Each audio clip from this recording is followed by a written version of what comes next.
Atos dos Apóstolos, capítulo 8, nós vamos ler de 26 a 40.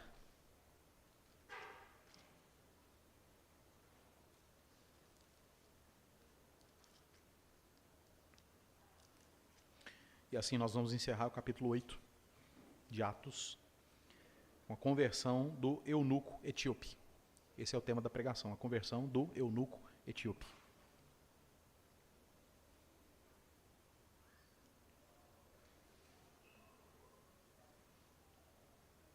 E depois eu quero ler com vocês também Isaías 56, de 1 a 8. Um anjo do Senhor disse a Filipe: levante-se e vá para o sul, no caminho que desce de Jerusalém a Gaza. Este se acha deserto. Filipe se levantou e foi. Havia um etíope, eunuco, alto oficial de Cândace, rainha dos etíopes, o qual era superintendente de todo o seu tesouro. Ele tinha vindo adorar em Jerusalém e estava regressando ao seu país.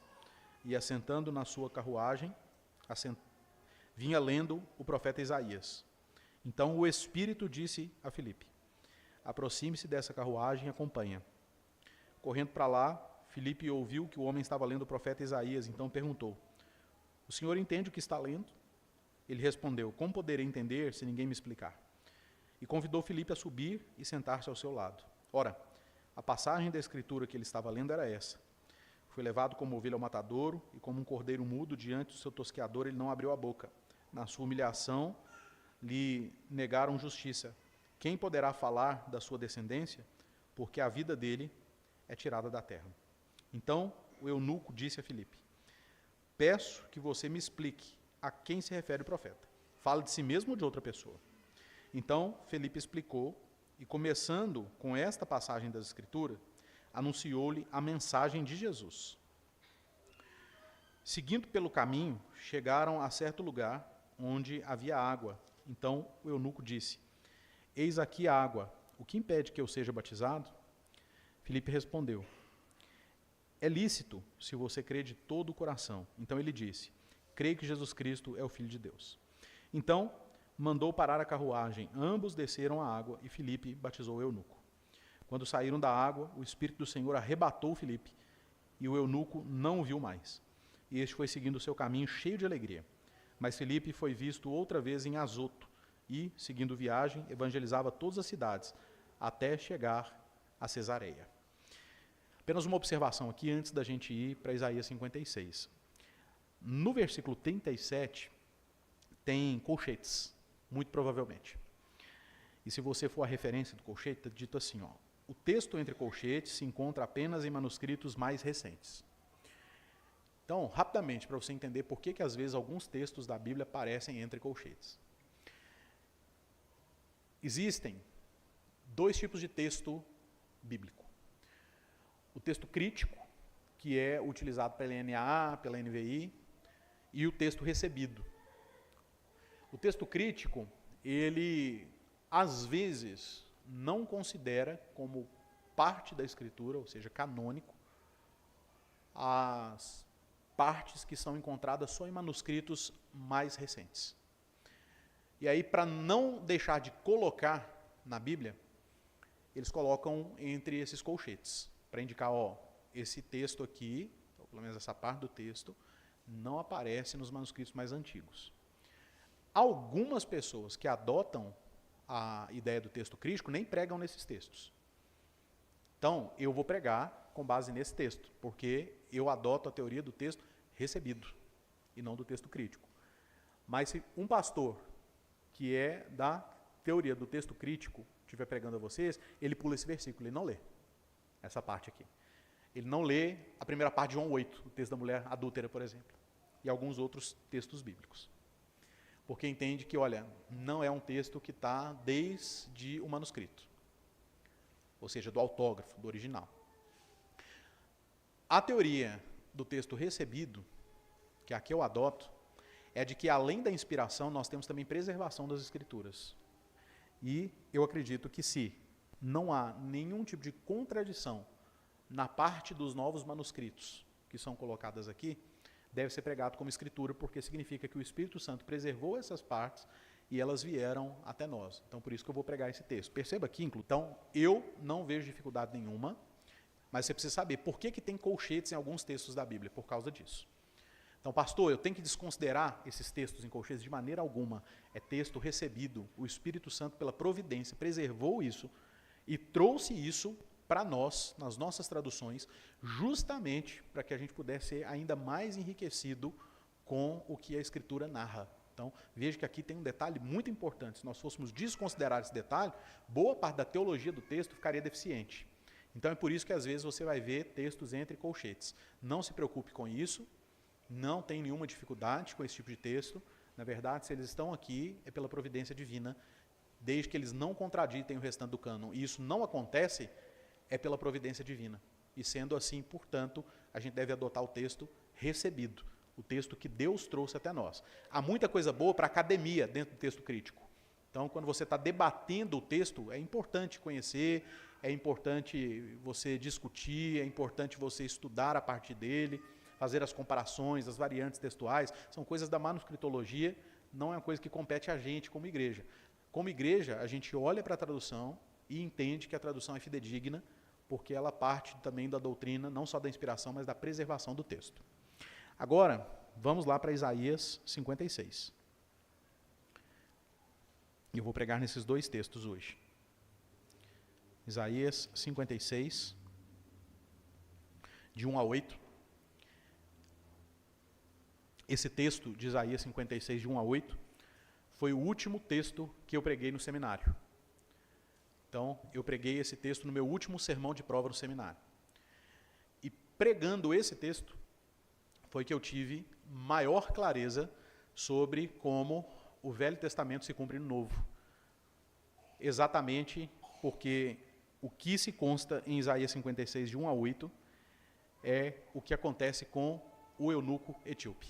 Então, nós vamos ler esse texto para lançar clareza ao Novo Testamento. Assim diz o Senhor: mantenham o direito e pratiquem a justiça, porque a minha salvação está prestes a vir e a minha justiça está prestes a se manifestar. Bem-aventurado quem faz isto e aquele que nisso se firma, que se guarda de profanar o descanso e guarda a sua mão de cometer algum mal. O estrangeiro que tiver se unido ao Senhor não deve dizer: o Senhor certamente me excluirá do seu povo. E um eunuco não deve dizer: eis que eu sou uma árvore seca. Porque assim diz o Senhor: aos eunucos que guardam os meus descansos, escolhem aquilo o que me agrada e abraçam a minha aliança, darei no meu templo e dentro das minhas muralhas um memorial e um nome nunca se apagará.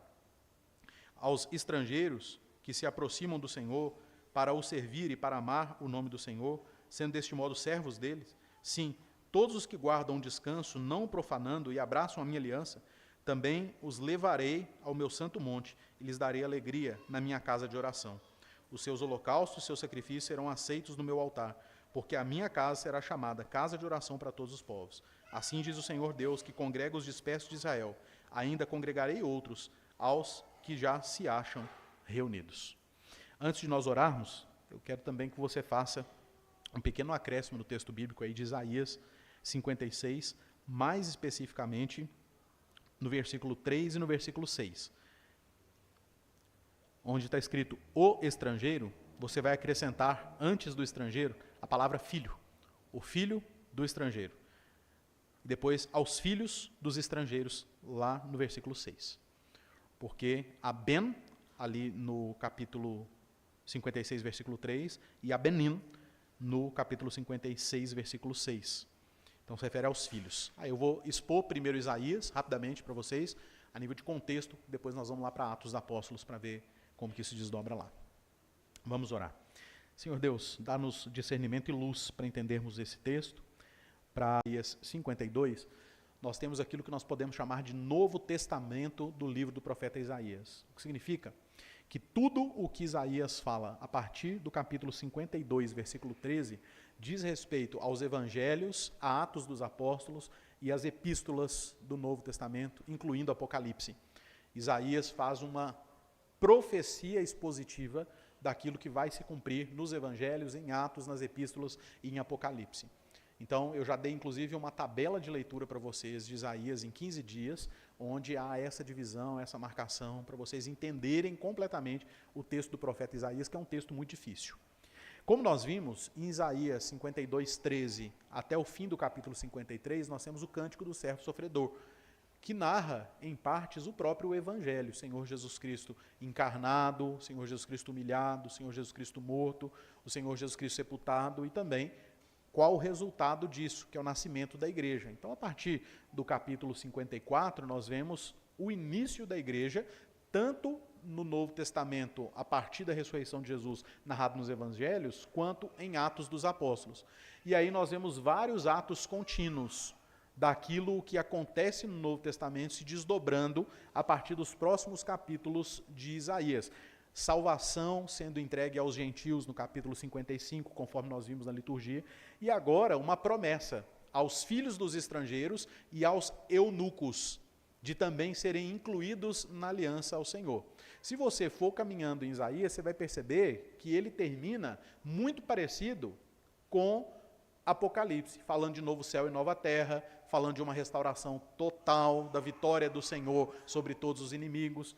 Então, por isso que é uma profecia expositiva do Novo Testamento. Então, se você ler em ato contínuo, Isaías 52:13 até 66, último versículo, e ler o Novo Testamento, você vai identificar vários padrões.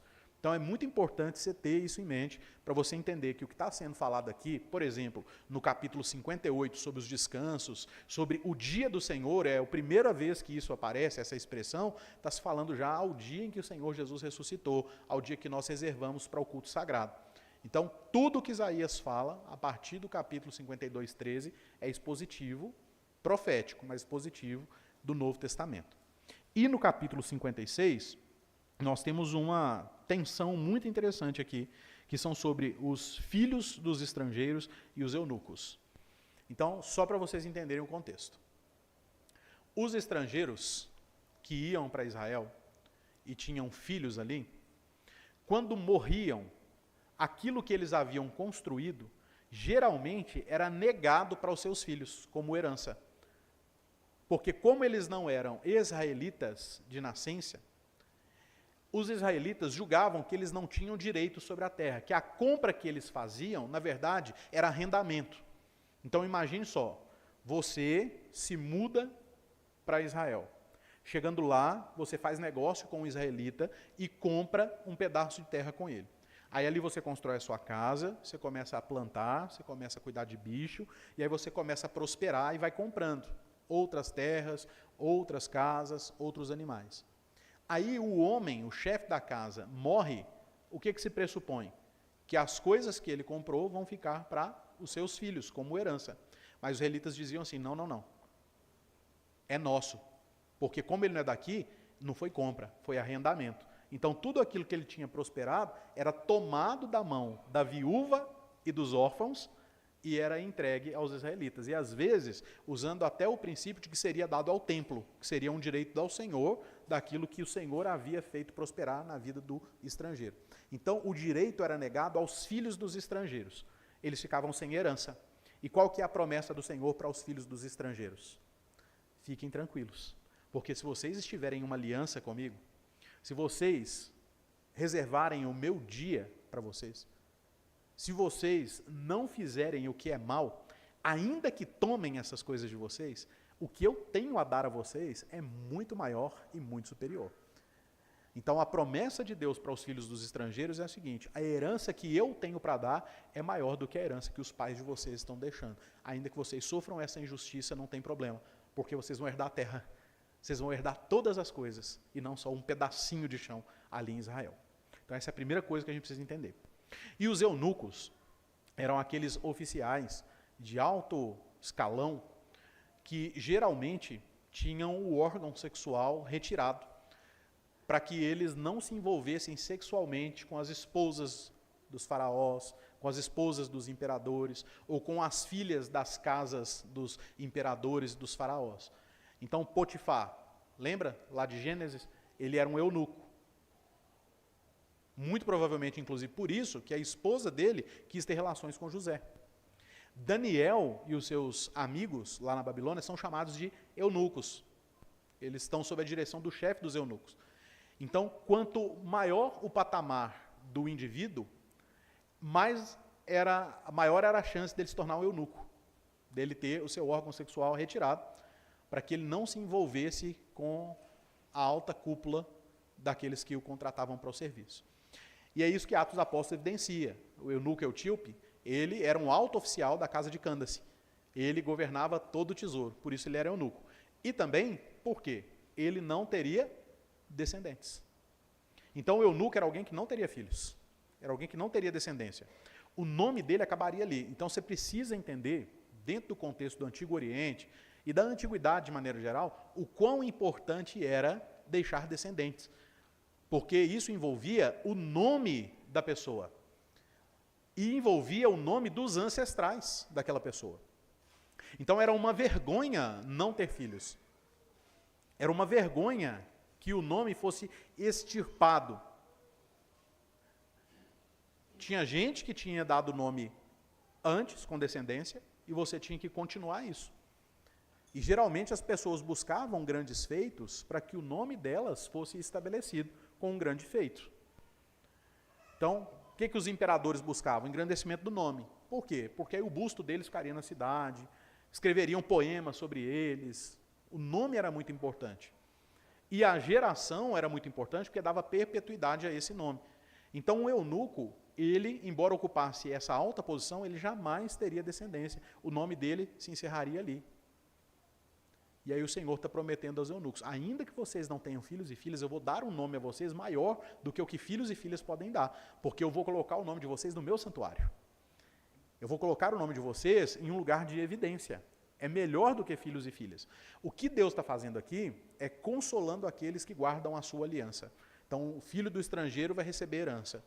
E os eunucos receberão um nome, ainda que eles não gerem filhos, desde que eles guardem a minha aliança. Então, é isso que está acontecendo aqui em Isaías 56. Tá? Tanto os filhos dos estrangeiros quanto os eunucos, embora eles não recebam herança e não recebam posteridade do nome, no Senhor eles receberão uma herança maior e um nome maior do que o que eles poderiam gerar, recebendo dos pais ou gerando filhos. Então perceba que a questão geração, ela está muito envolvida aqui.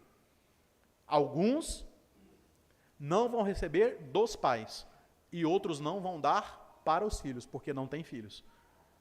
E o Senhor está prometendo que existe uma coisa muito maior, existe uma coisa muito mais importante, dada por Ele àqueles que guardam a sua aliança. Agora, quando você vai para Atos capítulo 8, você pode levar sua Bíblia para lá agora,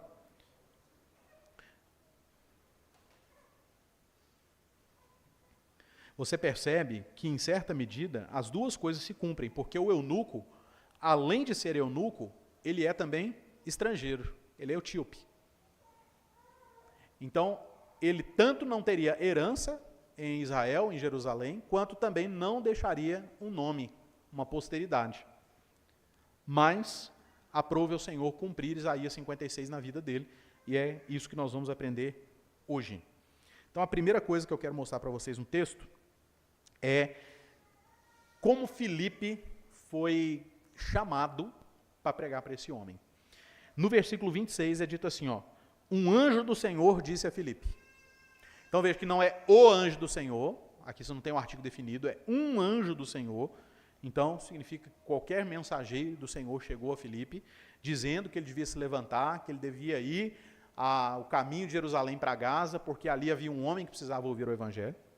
E quando ele chega lá, no versículo 29, o Espírito disse a Filipe, já não é mais um anjo, mas é um Espírito. Então, Filipe recebe duas instruções, uma de um anjo e uma do Espírito. A do anjo é, vá para o sul. A do Espírito é, aproxime-se dessa carruagem e a acompanhe. E a gente precisa entender essa movimentação. Primeira coisa que eu sempre falo para vocês, está inundado na literatura lucana, tanto no Evangelho quanto em Atos, é a presença de seres angelicais. Então, é o tempo inteiro. Vamos fazer uma retrospecção rápida aqui.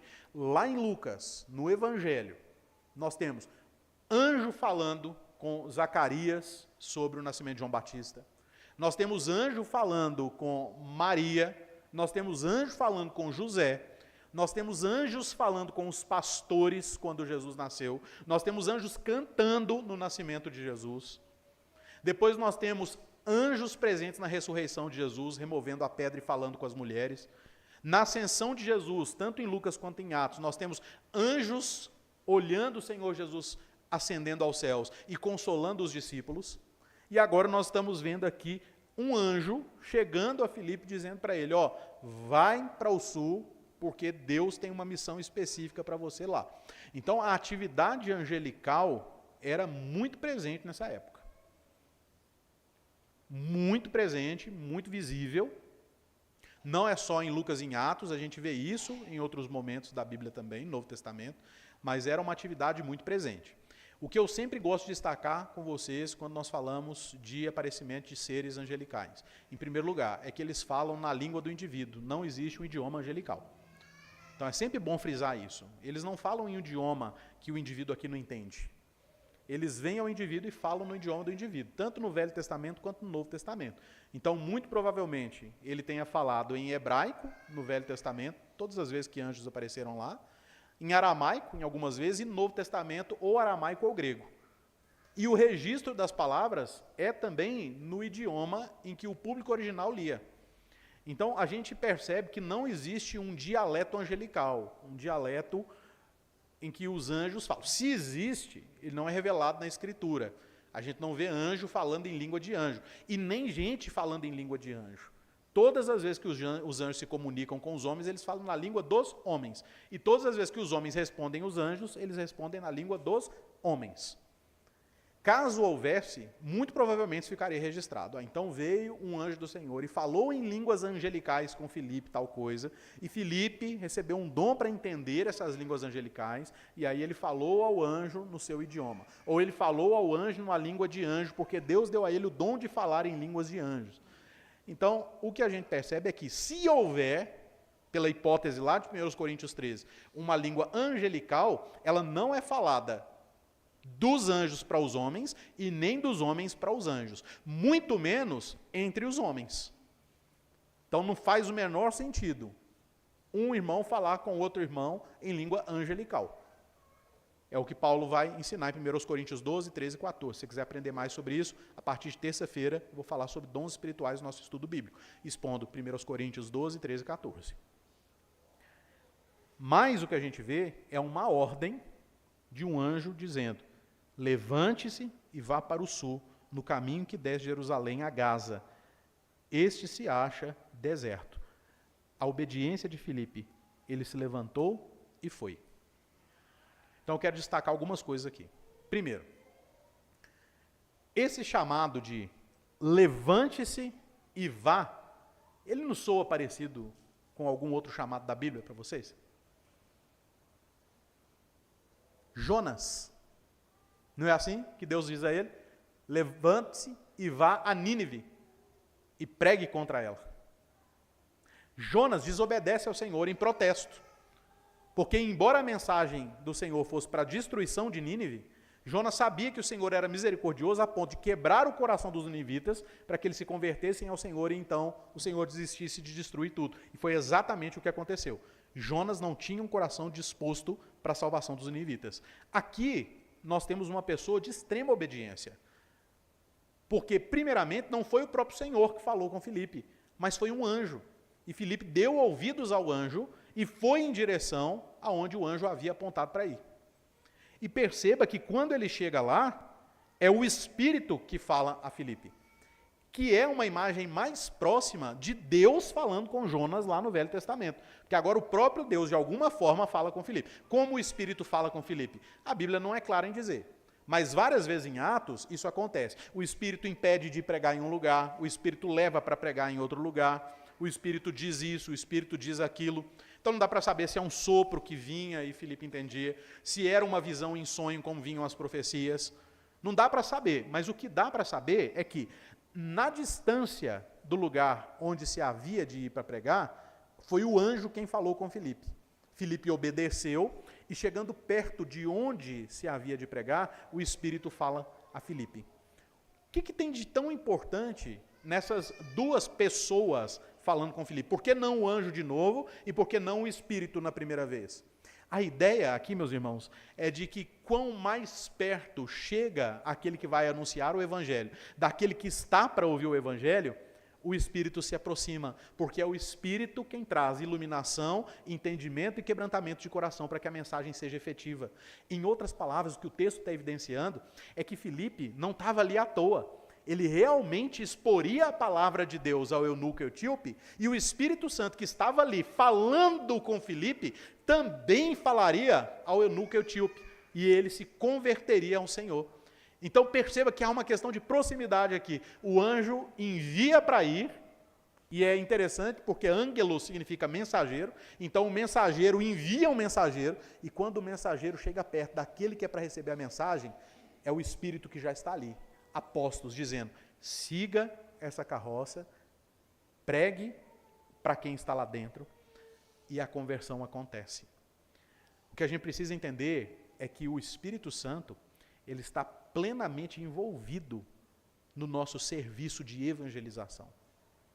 Ele está plenamente próximo do nosso serviço de pregação da palavra de Deus, especialmente aqueles que ainda são incrédulos. Sem a eficácia do Espírito Santo, sem a proximidade dele, sem o envolvimento dele na missão, a pregação, ela não é efetiva. É por isso que lá em Atos 1, Jesus diz, não vão ainda, se ajuntem no cenáculo e esperem ser revestidos do poder do alto, esperem vir o Espírito Santo sobre vocês. Aí sim vocês vão. Porque se vocês forem sem o Espírito Santo, não tem eficácia nenhuma. Mas indo com o Espírito Santo, aí sim as pessoas converterão. O que o texto quer mostrar é que o Espírito Santo estava ali, pertinho.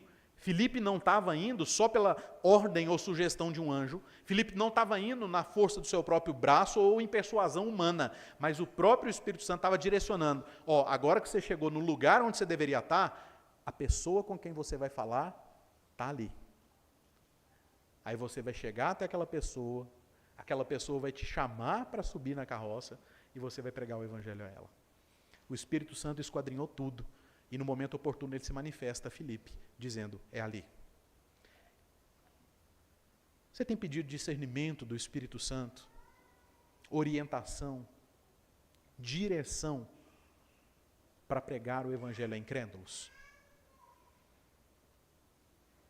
Você tem pedido para o Espírito Santo te mostrar com quem ele quer que você fale? Para ele abrir o coração da pessoa e você pregar efetivamente a palavra de Deus? Ou você tem ido no poder do seu braço,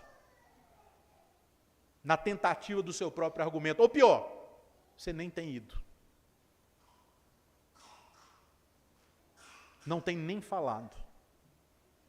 Não tem evangelizado. Você precisa ser sensível à direção que o Espírito Santo está te dando, às portas que ele está abrindo. E você tem que pedir para que ele te dê essa sensibilidade e também para que ele te dê essa efetividade na pregação. Obviamente, como nós lemos na liturgia, a palavra do Senhor não volta vazia para ele. Então, há a pregação que é para condenação e há a pregação que é para salvação.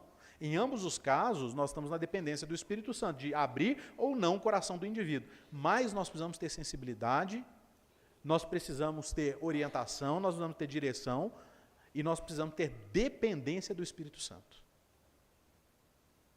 Nós precisamos ter muita dependência do Espírito Santo para pregar o Evangelho.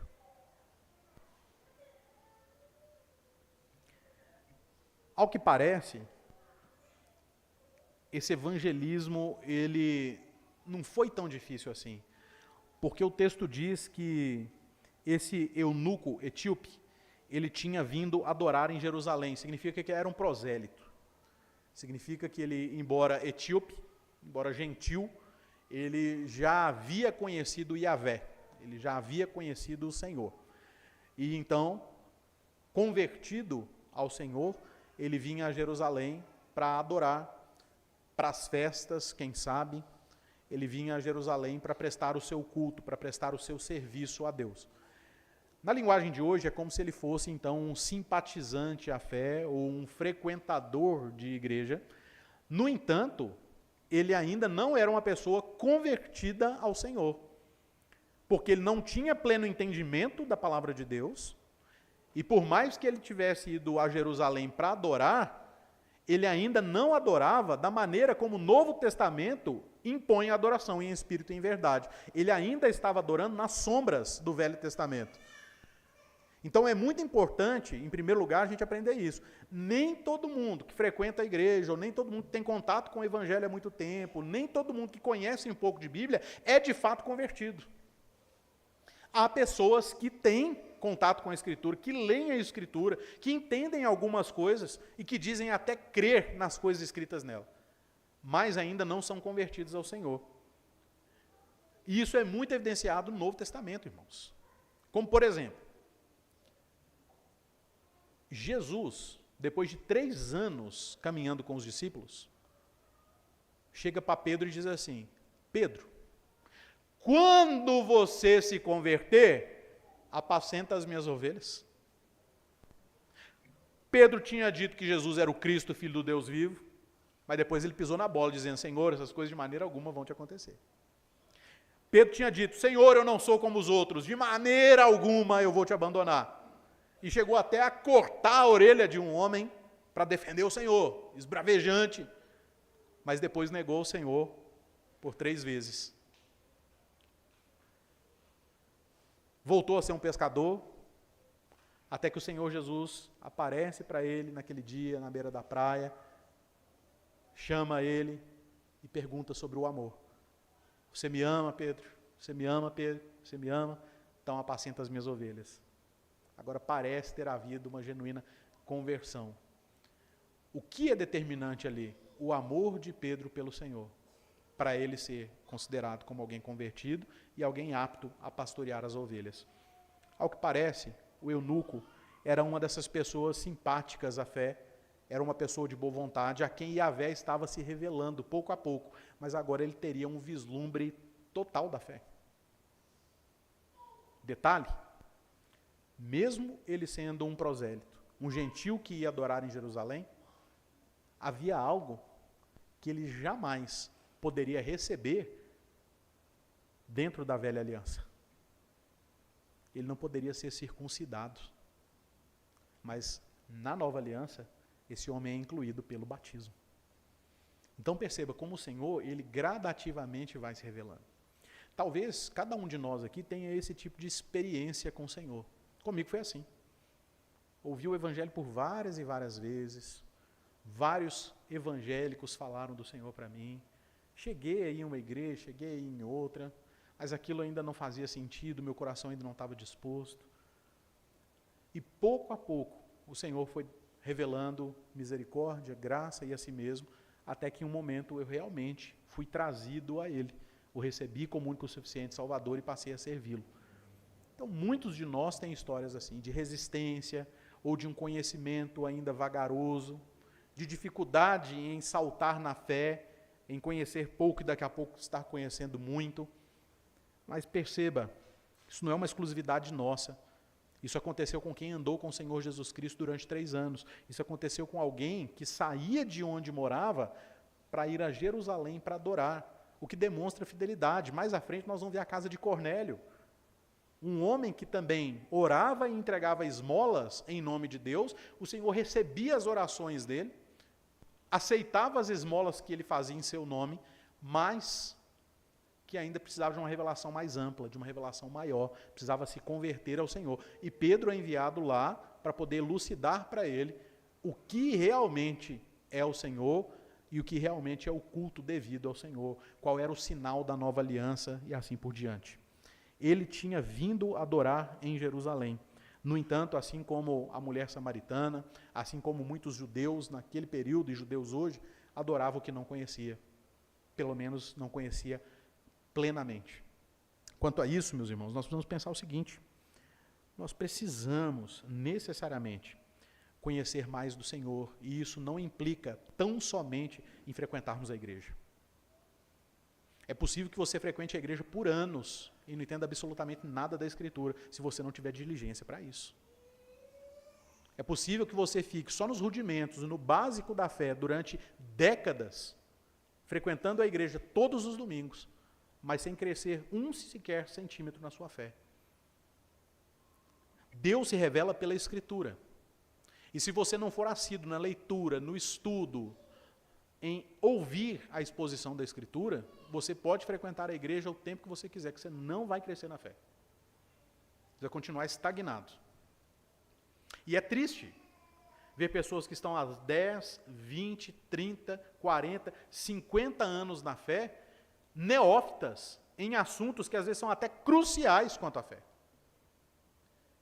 E, irmãos, nós estamos vendo uma explosão de jovens, de pessoas que estão recebendo uma gama de informações na internet e vindo para dentro das igrejas com um preparo muito grande.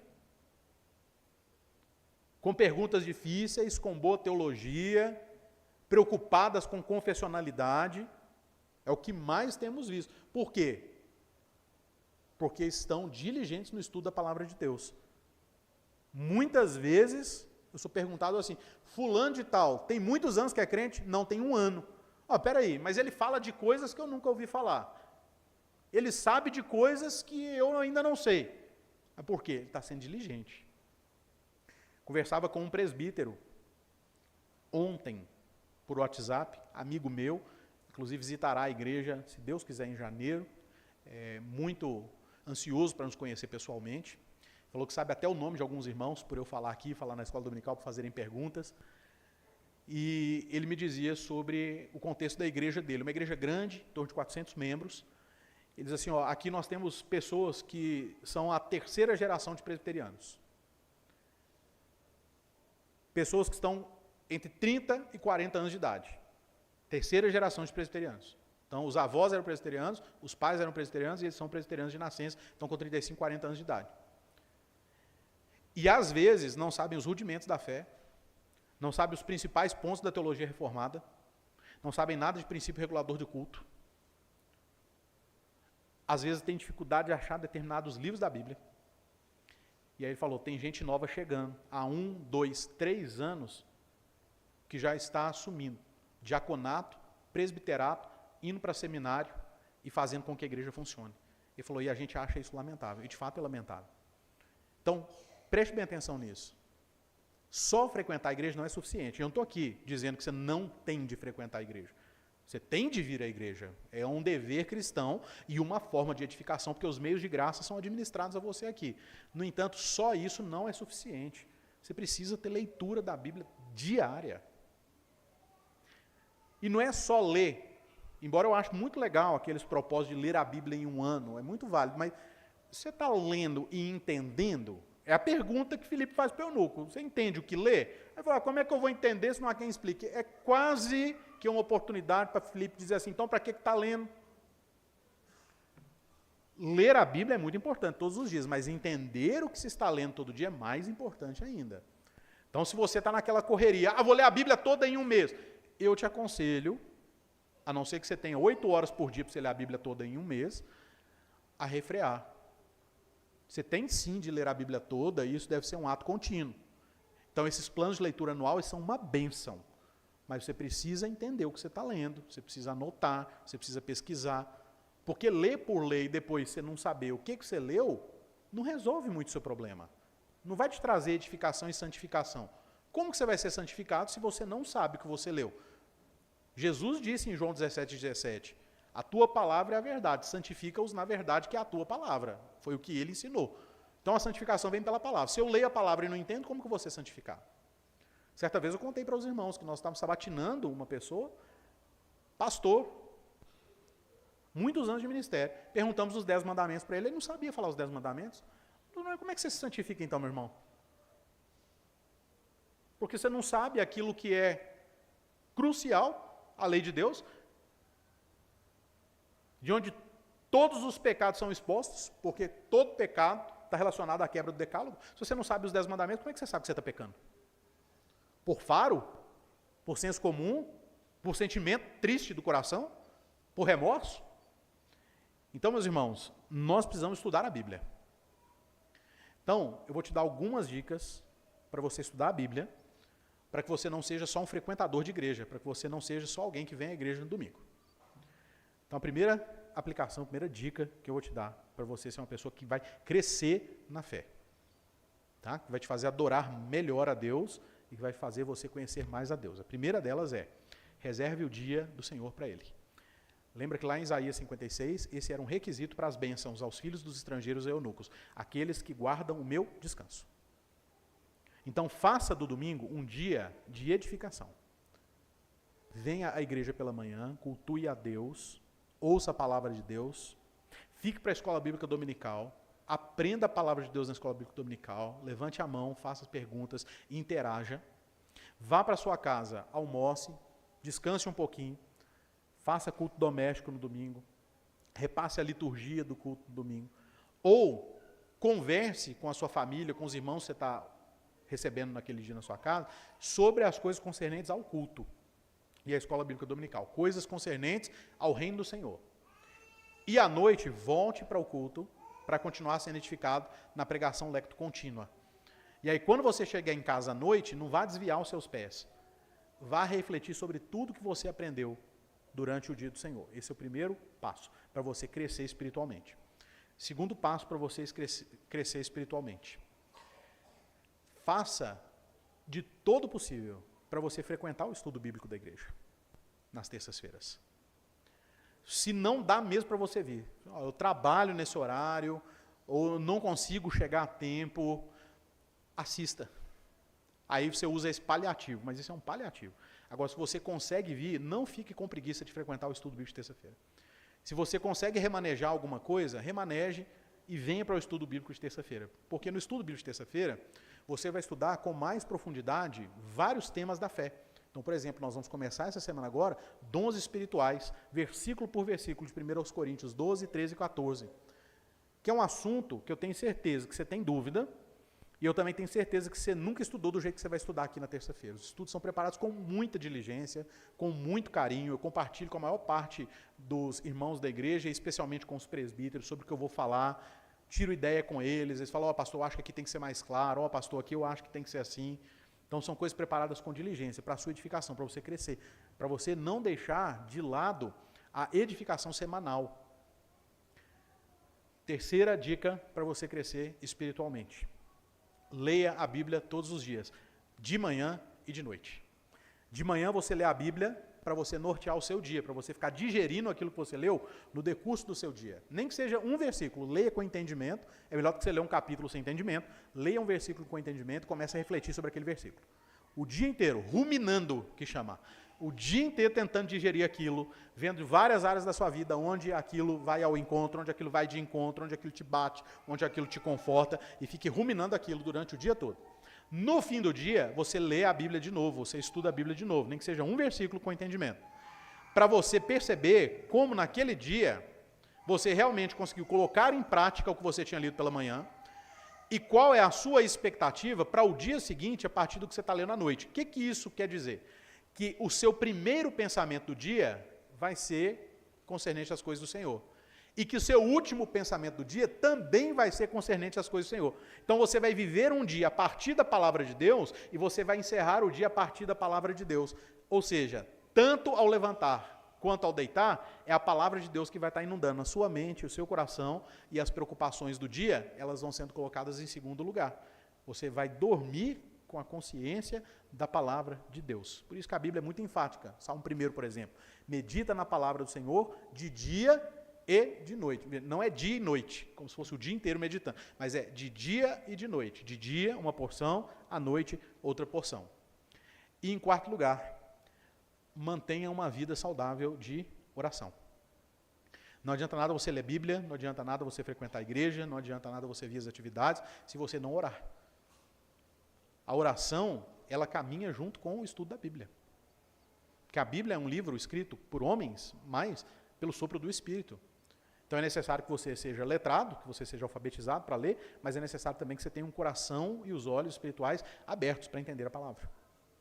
E em quinto e último lugar, use boa literatura secundária.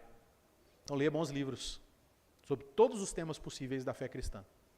Sabe como que eu divido as minhas leituras? Eu escolho os temas que eu quero estudar no ano seguinte. Aí eu faço em 3. Então, é uma dica para vocês. Primeiro, eu estudo um tema que eu nunca estudei ou que eu seja raso. Então, ó, esse ano, que entra agora, ano que vem, eu vou estudar um pouquinho mais sobre manuscritologia, que é um tema, para mim, é espinhoso, é difícil, e eu sou um pouco raso. Aí eu escolho um tema que eu gosto muito, e eu ainda estou decidindo, mas provavelmente o tema que eu vou estudar muito ano que vem seja salmodia. E eu estudo um tema que eu acredito que as pessoas que me cercam precisam aprender. Então, é minha família e igreja.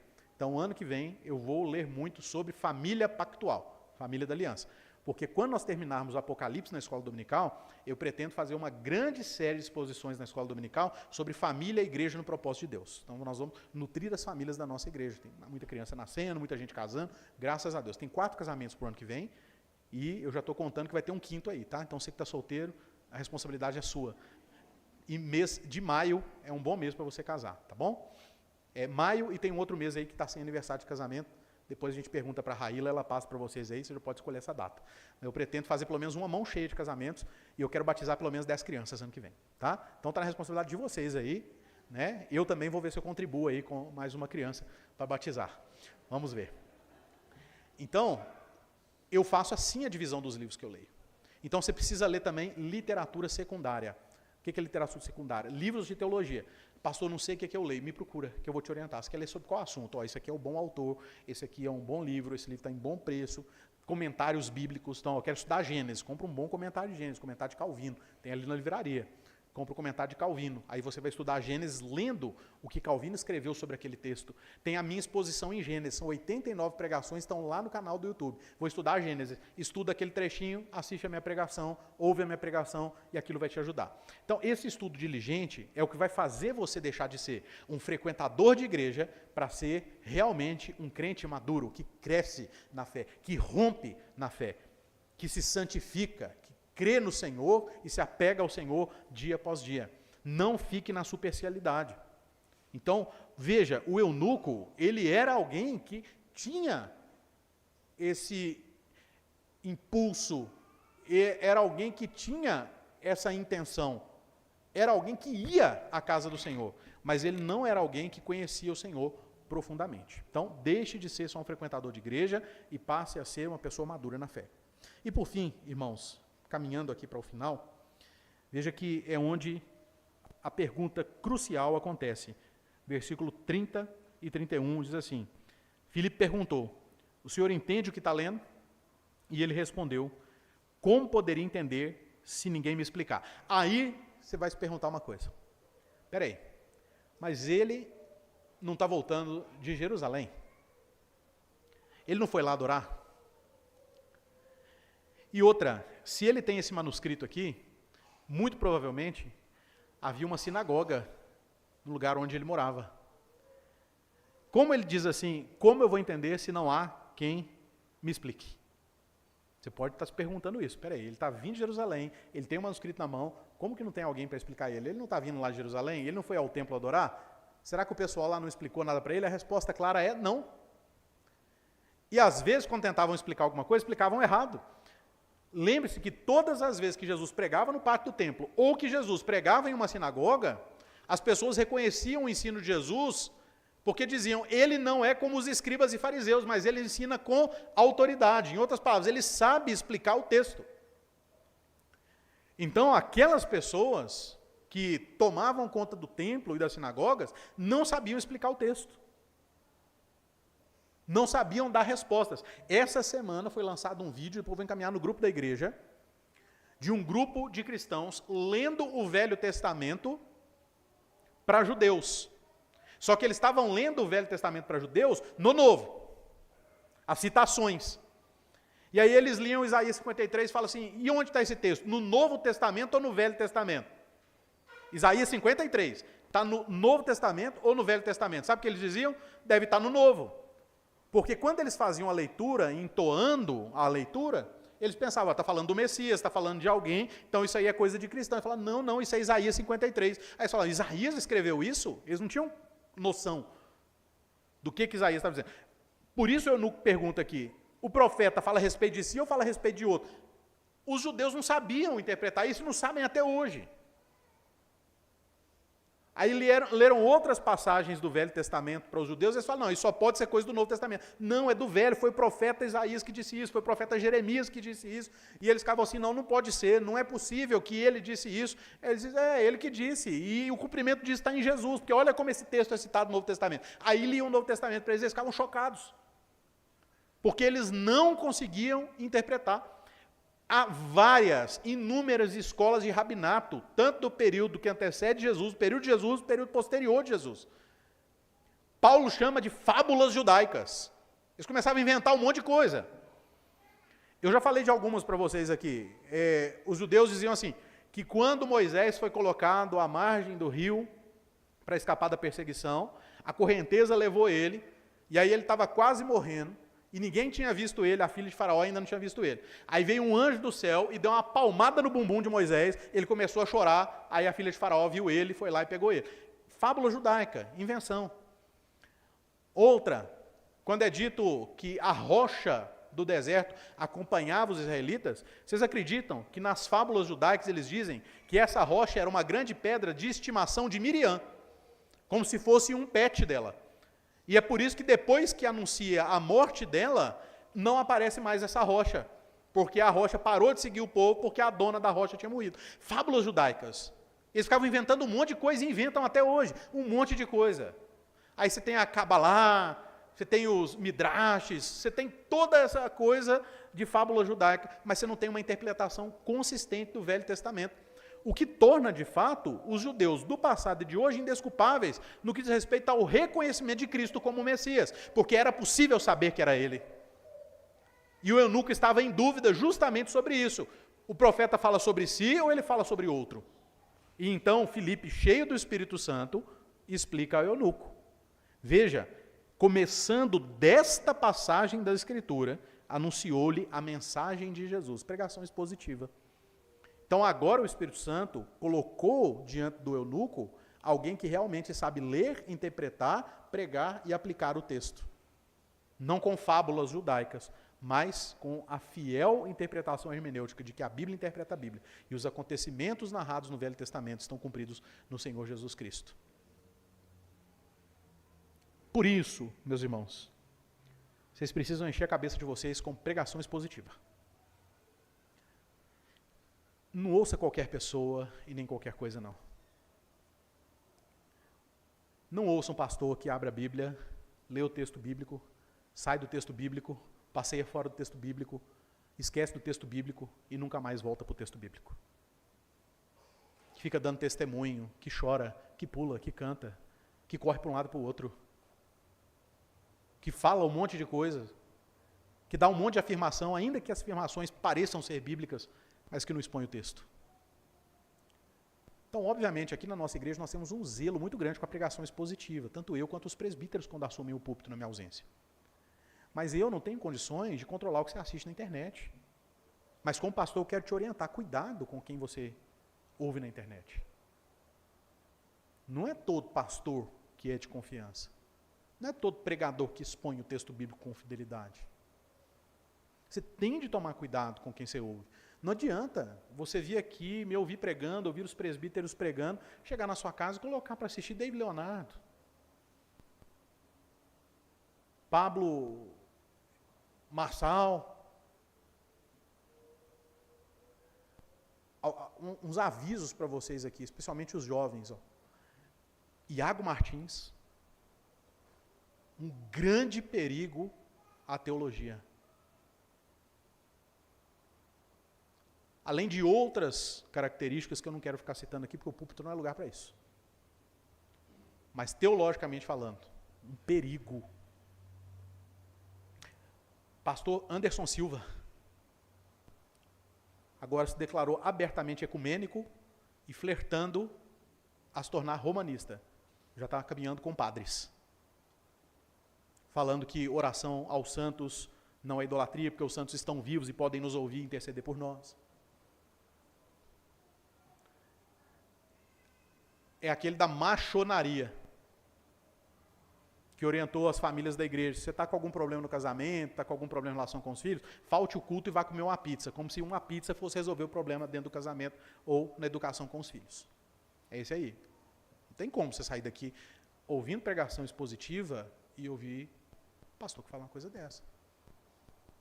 Tem muitos outros aí, né? Silas Malafaia, Marco Feliciano, eu nem vou citar porque eu acredito que isso não deve aparecer no algoritmo para você, mas então, procure pregadores que exponham a palavra de Deus fielmente.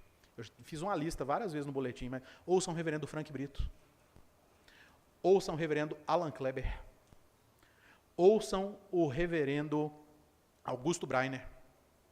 Ele tem uma série em números que é excepcional. Assista ele.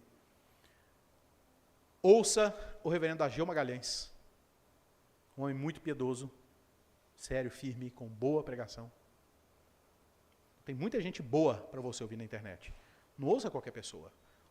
Porque isso vai te levar a ficar se preocupando com coisas que nem estão no texto bíblico. Tem um outro que é um perigo também, viu, irmãos? E, geralmente eles estão em vários podcasts, né? Esses pastores. É um que chama Lamartine. Fica falando sobre escatologia na internet. Aí você já pode imaginar tudo que sai de lá, né? Negócio de anticristo, de besta, não sei o quê. Então, são coisas que você tem que tomar cuidado, você tem que filtrar para ouvir. Porque são pessoas que não sabem explicar aquilo que está sendo lido. O que é a pregação expositiva? É a leitura do texto, explicação do texto, comprovação do texto com outro texto e aplicação do texto. O que passa disso não é pregação expositiva. Então, qual que é a minha função aqui? O que eu faço com vocês domingo após domingo? Leio o texto com vocês, explico o texto para vocês, provo o texto com outros textos. Então, hoje eu preguei em Isaías e em Atos. Estou mostrando para vocês como isso se une. Cito vários outros textos bíblicos e eu trago várias aplicações do texto bíblico. Isso é pregação. O que passa disso não é pregação expositiva. E quanto menos você ouve pregação expositiva, menos você se torna sábio e apto para a salvação pela fé em Cristo ou pela continuidade na sua vida em Cristo. Lembra do que Paulo disse a Timóteo? Lembre-se das coisas que você foi inteirado desde o seu tempo de infância.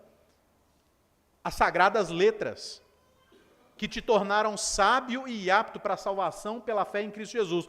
Toda a Escritura é inspirada por Deus e útil para te aperfeiçoar.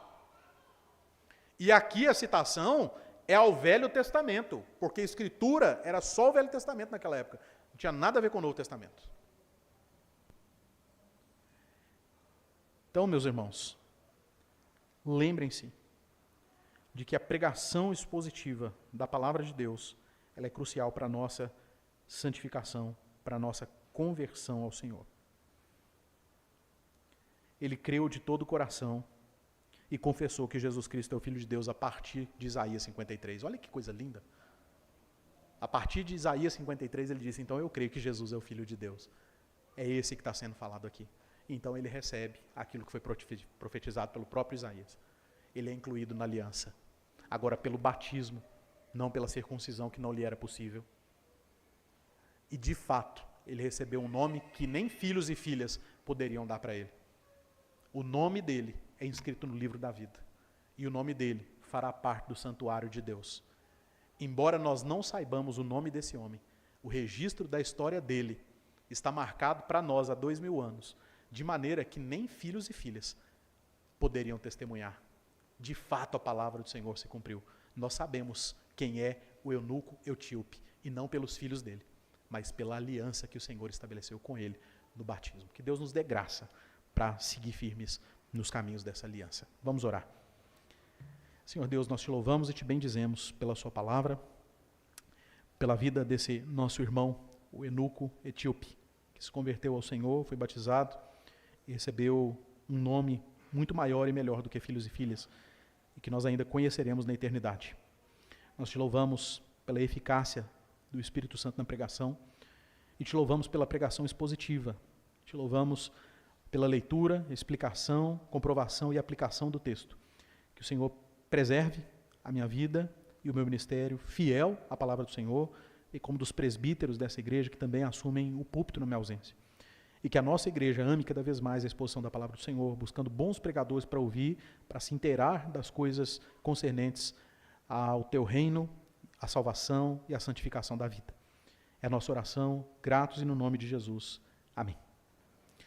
Convido os presbíteros para tomarem assento à mesa e também diácono Juan.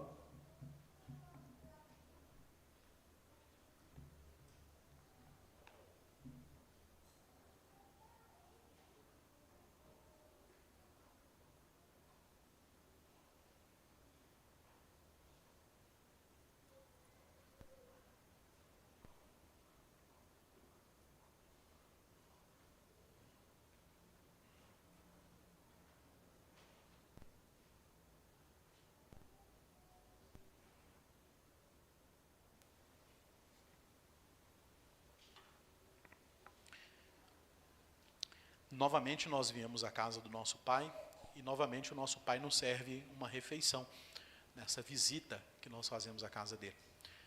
O Senhor, como Pai amoroso, reúne os seus filhos na sua casa para dar instruções a eles e não os despede de barriga vazia, não os despede de alma vazia. Todas as vezes que o Senhor se reunia com as multidões para ensinar, ele também se preocupava com o corpo daquelas pessoas. E ele dizia que não poderia dispersá-las se elas estivessem com fome. E é daí que a multiplicação de pães e peixes acontece. De fato, o Senhor é generoso e sempre nos convida a participar de uma refeição com Ele. Embora essa refeição não seja para nos alimentar o corpo, embora ela não nos nutra, não encha a nossa barriga no sentido de não termos mais fome por meio dela, é uma refeição que nos nutre espiritualmente e faz com que nós sejamos ainda mais fortalecidos na fé do nosso Senhor, sobre quem nós acabamos de ouvir. Por isso, todos aqueles que estiverem devidamente preparados para participar da ceia, que estão em plena comunhão com Deus, com a igreja genuinamente cristã, evangélica, que já foram batizados e professaram a sua fé em Cristo, podem se colocar de pé para nós orarmos, consagrando os elementos da nossa vida e participando assim então da mesa do Senhor.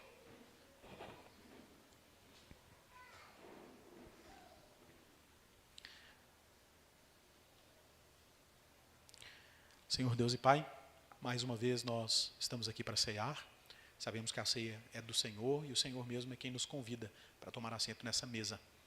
Que o Senhor consagre esses elementos da nossa vida, não só agora, mas que daqui em diante nós sejamos cada vez mais santos diante da presença do Senhor, fortalecidos no corpo e no sangue de Cristo.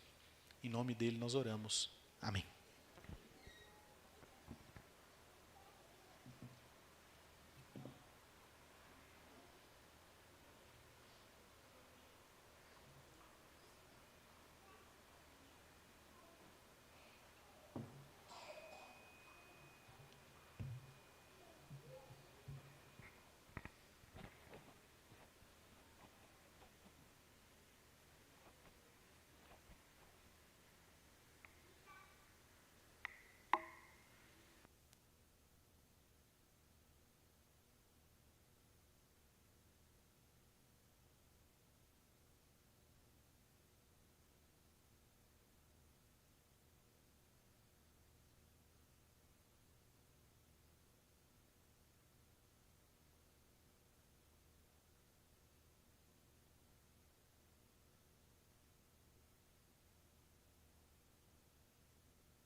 Alguém que tenha sido involuntariamente omitido de cá, daqui, no berçário, na sala.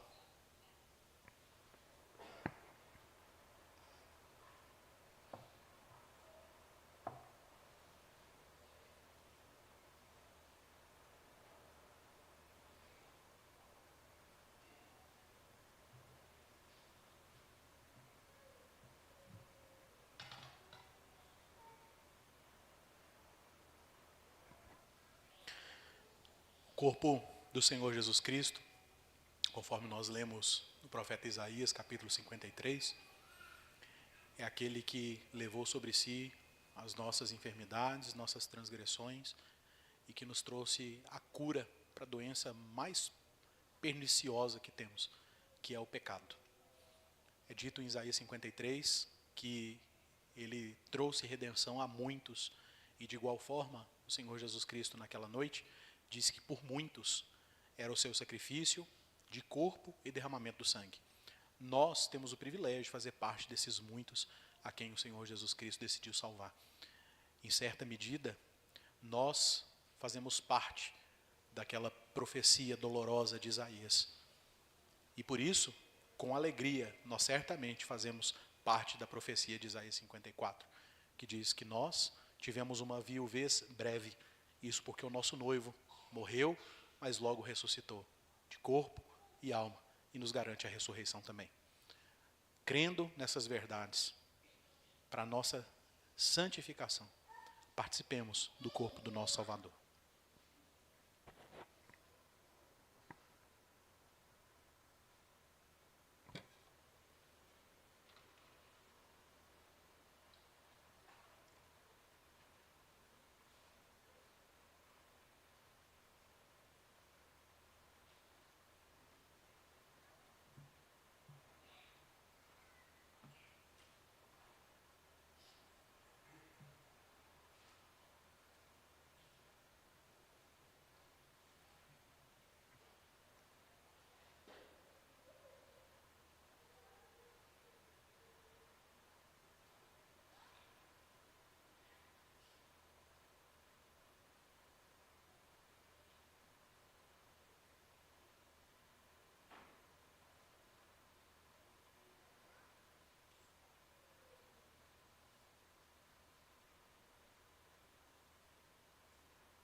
A quem tenha sido involuntariamente omitido daqui, desse lado, da sala, no berçário.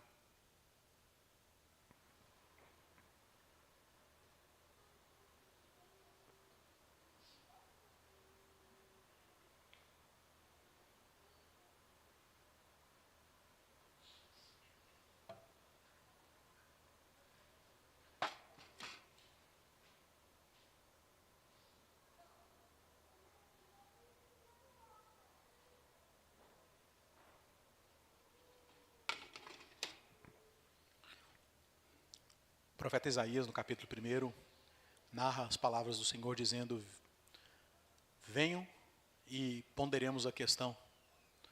Ainda que os seus pecados sejam vermelhos como a escarlata, eu os tornarei alvos como a neve. Ainda que sejam vermelhos como o carmesim, eu os tornarei brancos como a lã. No sangue do Senhor Jesus Cristo nós somos lavados. Ele é a nossa veste de justiça, branca, alva, porque nós somos justificados, perdoados pelo Senhor nesse sangue. Por isso o Senhor Jesus diz que é o sangue da aliança, derramado em favor de muitos para a remissão de pecados. Participem do sangue do Senhor.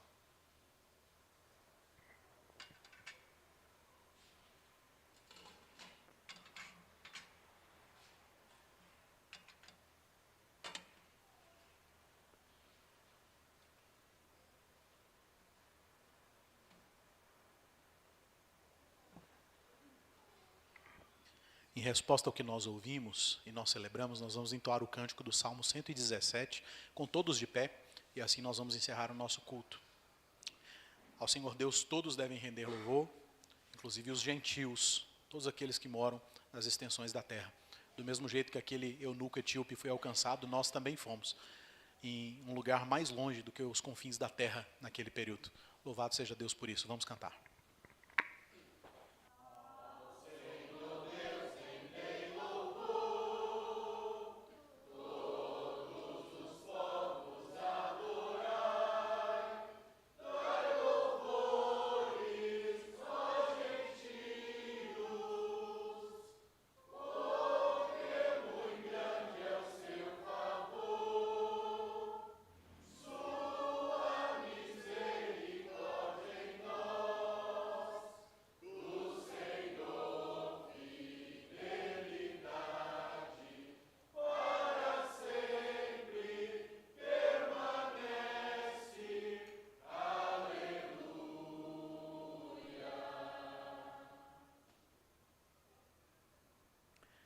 Senhor nosso Deus, nós agradecemos ao Senhor pelo culto que o Senhor nos deu o privilégio de prestar e pedimos ao Senhor que nos dê uma boa semana, nos acompanhe em tudo o que nós formos fazer.